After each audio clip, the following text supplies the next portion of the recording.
طرز تهیه عدسی برای صبحانه. ابتدا پیازمون رو سرخ میکنیم، ادویه جادوش رو اضافه میکنیم. پیازمون که قشنگ سرخ شد، به این مرحله که رسید سیب زمینی نگینی خورد شده رو بهشون اضافه میکنیم. یه مقدار کترخوش به ازای هر 3 نفر یک لیوان.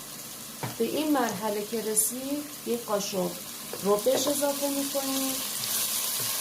ربمون هم که سرخ شد به ازای هر 3 نفر یک لیوان عدسی رو بهش اضافه میکنیم.